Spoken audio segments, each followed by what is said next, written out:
In this video, we will show you how to set the X-axis wheels on your SmartBench.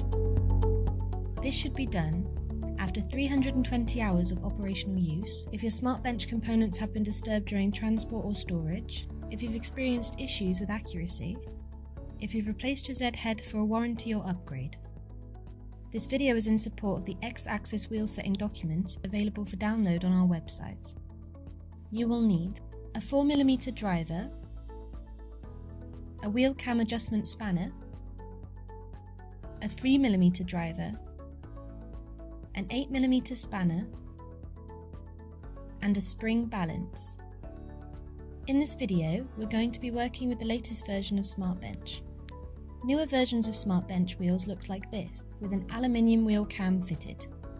If you have an older version of SmartBench, you may find you have plastic wheel cams, which look like this. Plastic wheel cams have more flex than the aluminium versions, meaning the amount of preload required is different. We will be sure to reference the plastic wheel cams in this video as well, with text where appropriate. Some easy ways to check if your X-axis needs attention is to check for excessive movement.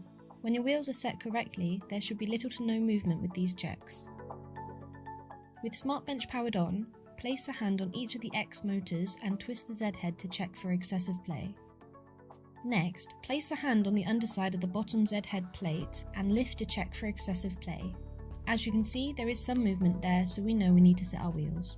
Another way to tell if your wheels need setting is to look and see how your wheels engage into the X beam. To do this, turn off your SmartBench and remove your Z head from the upper X beam.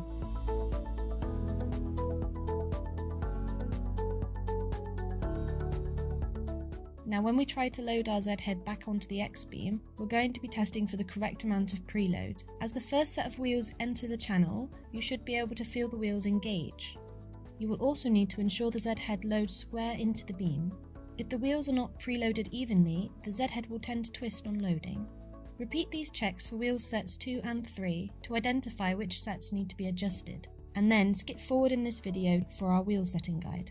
If you don't identify any adjustments are required after these checks, you can now carry out a load test.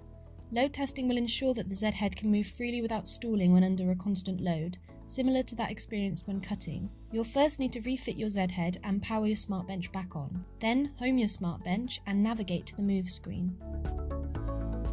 Remove your dust shoe and attach the spring balance to the front side of the Z head. Send your Z head along the length of the X-axis at a continuous speed by double tapping the move arrow. Use the spring balance to add load in the opposite direction to the minimum value of 6 kg. If the wheels and motors are set correctly, the Z head should move smoothly without stalling or binding. We recommend repeating this 3 times.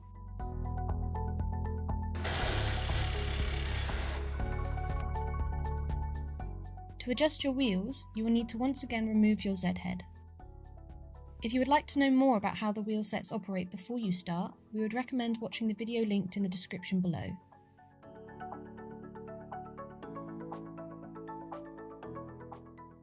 Using the 3mm Allen driver, loosen both fixing bolts of wheel set 1 and use the cam adjustment tool to set the wheels to the 0% preload state. Then tighten the bolts.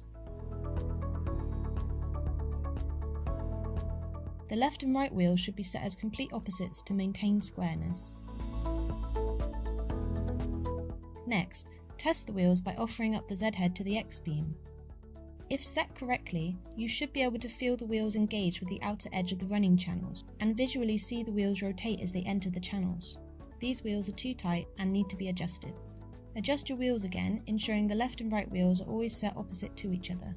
As you can see, the cams have been rotated inwards to loosen the wheels. Wheel set 1 should now be set correctly.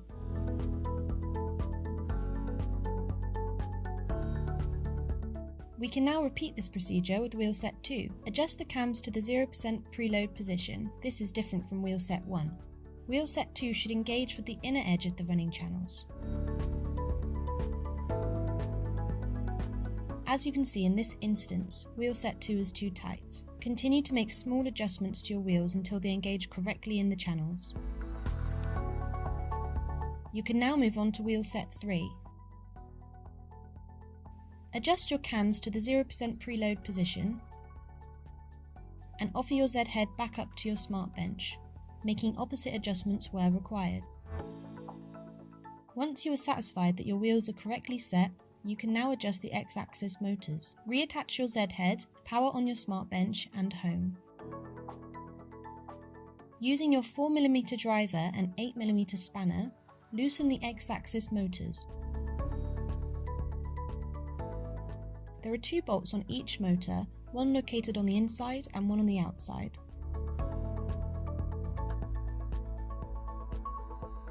To set the correct motor position, you will need to move the motors so that the pinions engage with the racks. Gently push your motors inwards and then lock off the fixing bolts to hold the motors in position.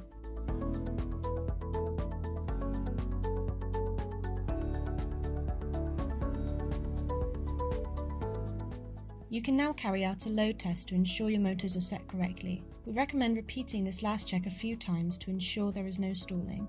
If stalling occurs, go back and readjust your motors.